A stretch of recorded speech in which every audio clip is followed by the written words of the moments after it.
Hello and welcome to edumate.tv. I'm CHETAN Sharma. We learn to live and live to learn in what has turned out to be an unprecedented pandemic, an unprecedented situation.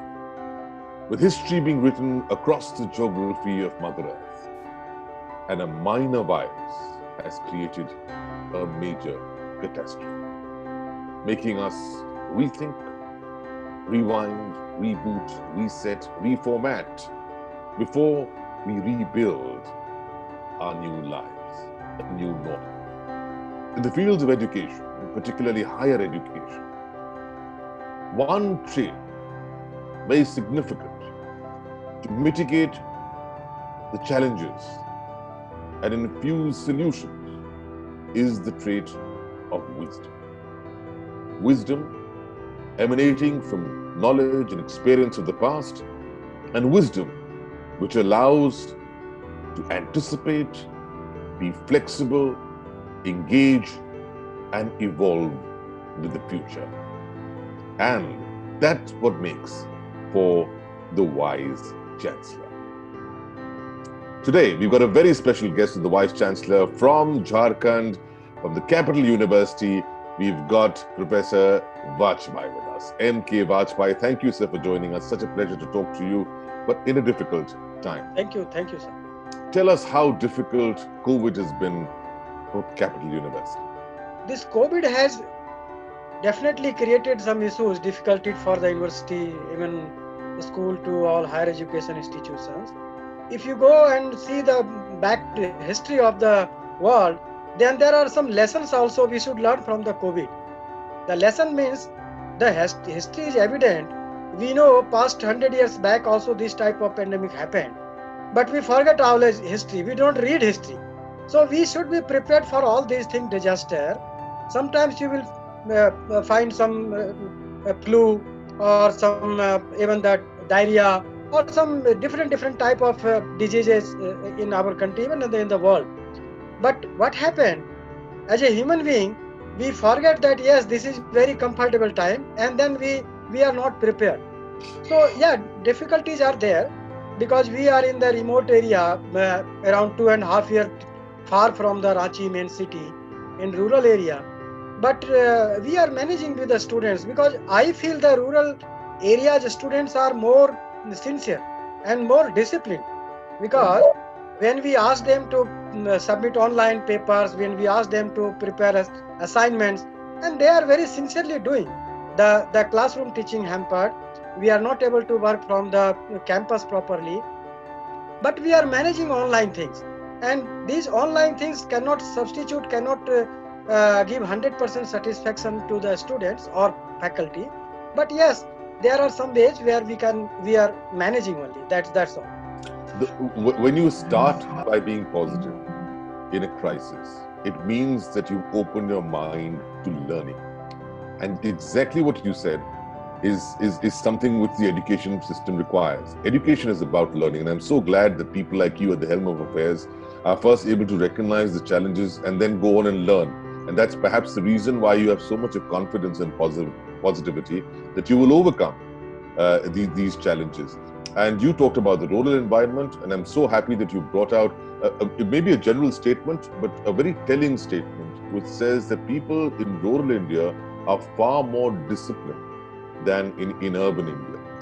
But that having been said, that speaks volumes about them. But the fact of the matter is, in this environment, when you're talking about online connectivity, you need bandwidth, you need devices.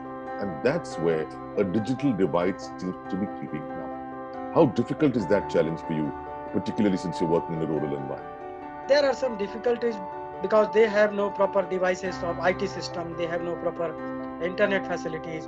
They are going to the cyber cafe nearby their villages, and they sit there. They do their home assignments. They discuss together. But I can say they are sincerely doing their assignments. They are not missing their classes. They are not missing for any, even the seminar which we are trying to conduct time to time. And they are always in touch with us, ki sir, what is happening and how we can support you. So this is mutual supportive nature. It is very important, which I feel there. I cannot find. I say I have worked in city metro cities also. जी, जी. And I worked in a rural area, so I am more happy with working with the rural people. I understand that sense of a symbiotic relationship between a teacher and a pupil, and that's really the essence that enhances not just the joy of learning, but also its efficacy. It's interesting that you mentioned what you did about how the learning. The students are taking the extra effort to learn. Okay, at the end of it all, you don't need to enforce learning. You can invoke learning, you can encourage learning, but ultimately the learner has to learn himself. That's perhaps also a shift between the perspective of a teacher to a mentor. But whatever you say, at the end of it all, it's a tragic situation, but it's fascinating. And it's also inspiring and encouraging to see how students are trying to cope up with this in rural India. And I salute you, for trying to manage in the way that you are. Now, that having been said, it's also interesting to understand the name of your university is Capital University. When you have a word like capital, then you tend to feel that, okay, you'd be situated in the capital of your state, at least in one sense. But you have chosen to be in the far-flung areas. Was that out of a strategy, an opportunity, or a social need? Perhaps you are aware or not, but I have been in education system setting up the university new project, Yes. various university projects. Sure. University, actually we had a trust, and in the name of the capital trust we started Capital University. Now the second thought, because when we visited the area, rural area there, so if you see the Koderma place is 100 kilometer or 150 kilometer far from Ranchi, then 100 kilometer from Gaya, 100 kilometer from Dhanbad, 100 kilometer from this Bihar border, Nevada.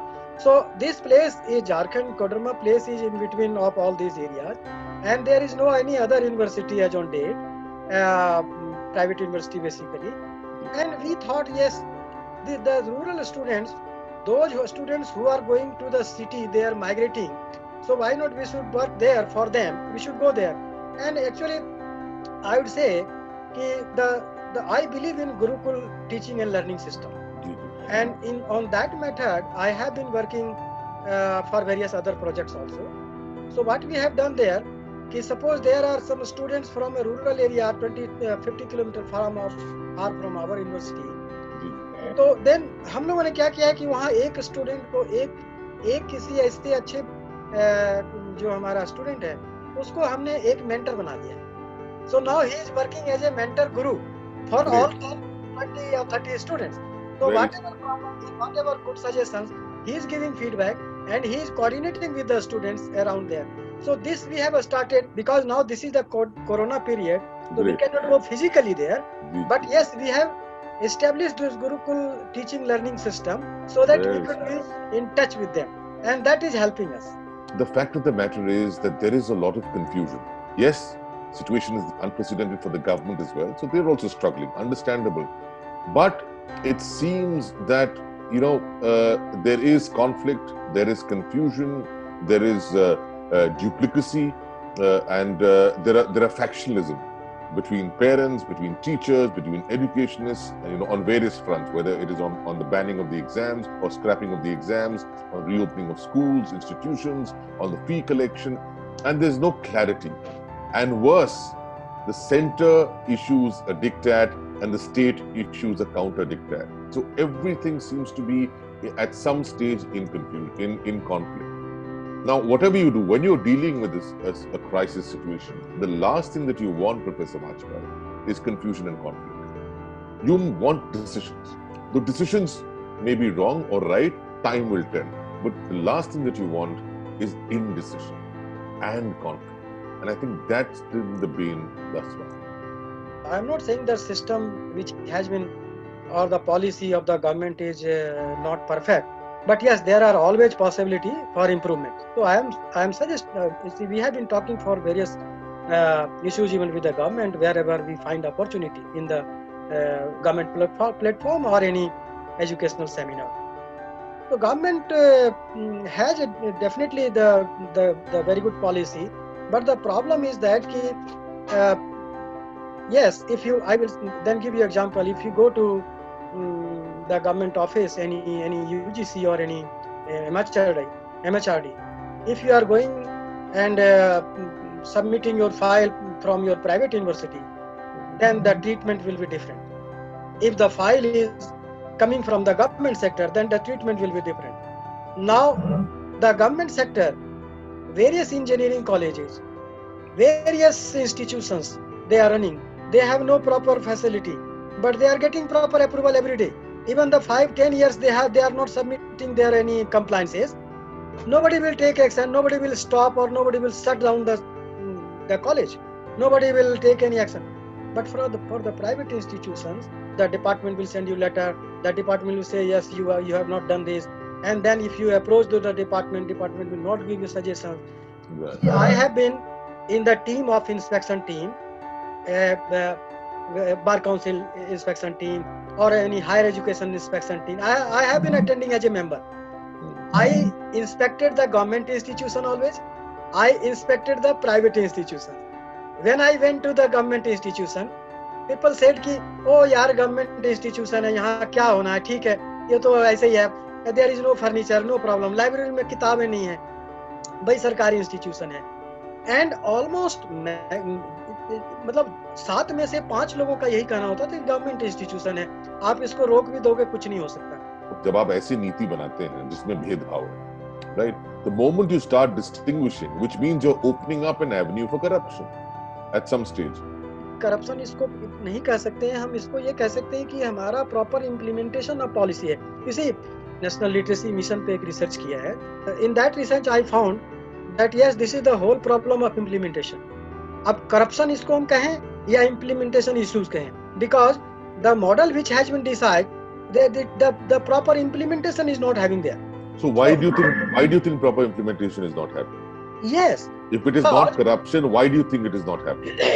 Proper monitoring is not there. Suppose the center has given a plan, and if it goes to the state, then it dilute 5-10%, because you are always saying now that the state and central government and other policies, there are various difficulties.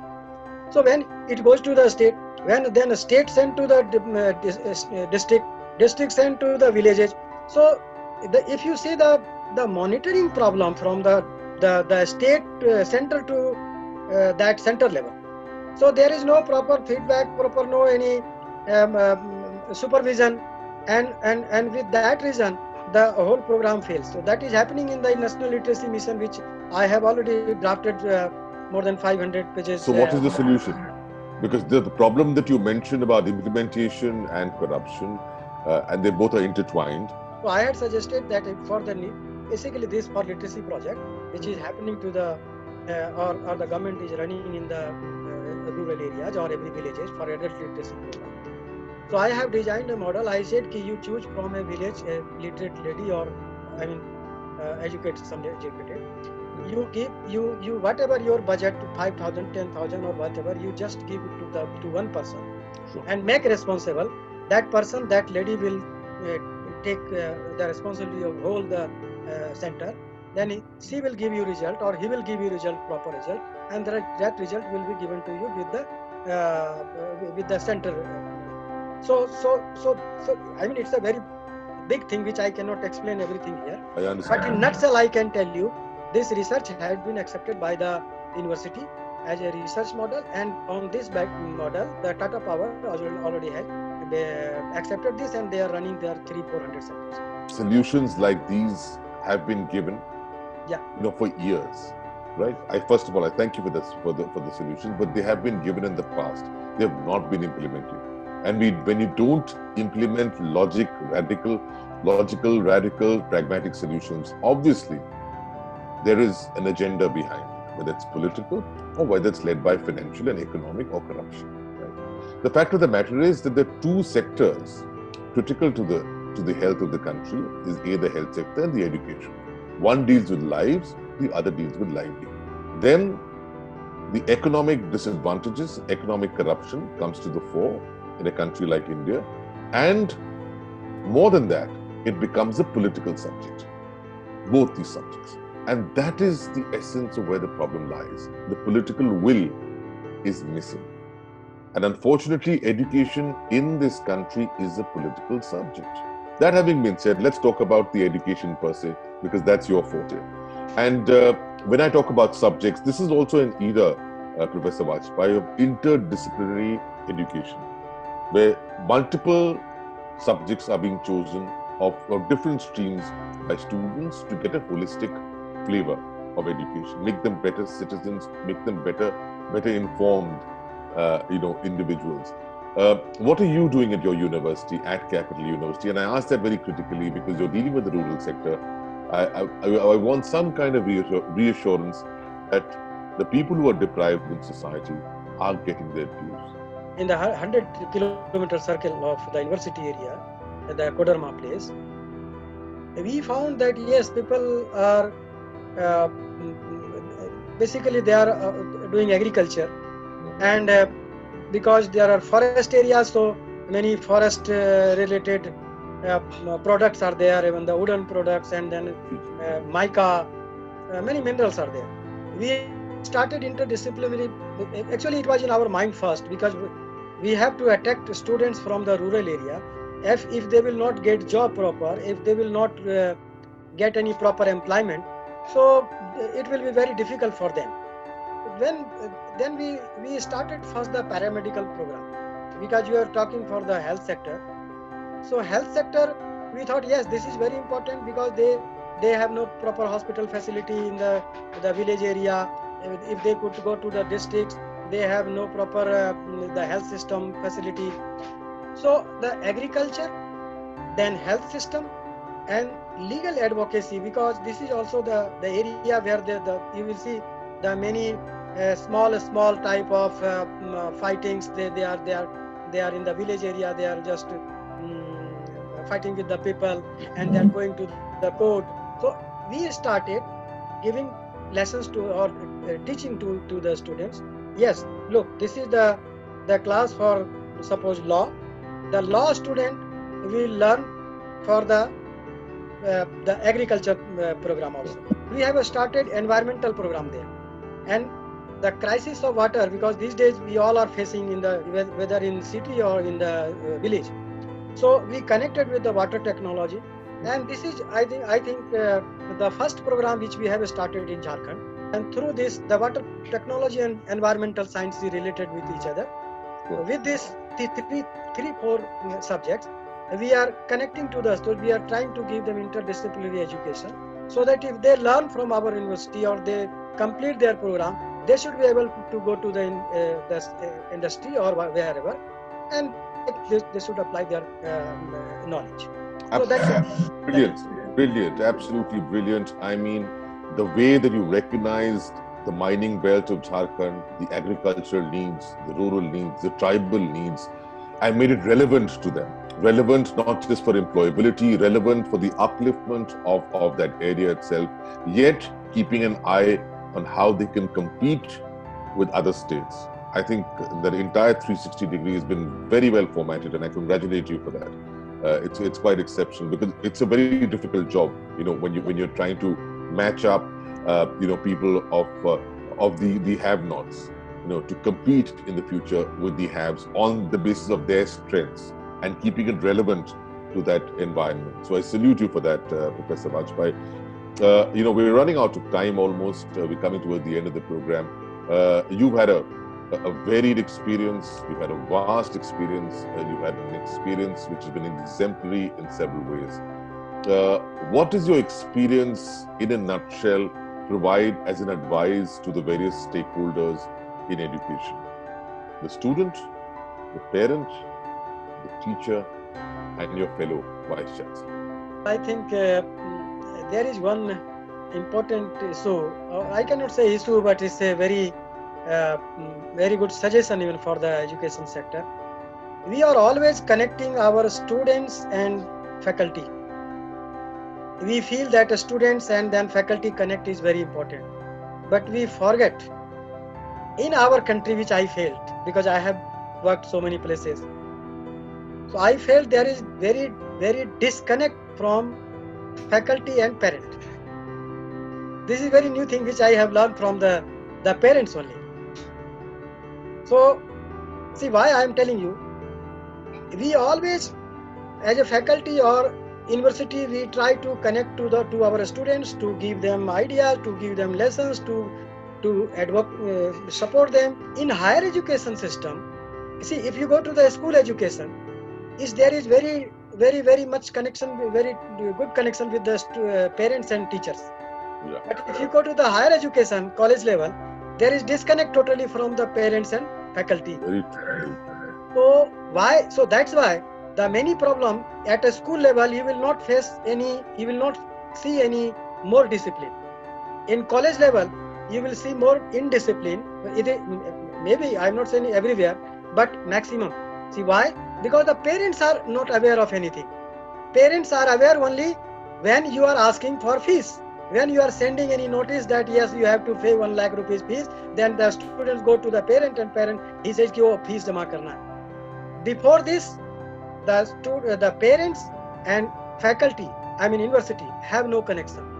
I want to suggest that parent and university faculty must have some good connections, must have some good relationship, must have some good, even the get together program or even the learning together program.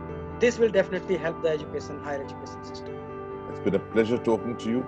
Thank you for being our WISE Chancellor.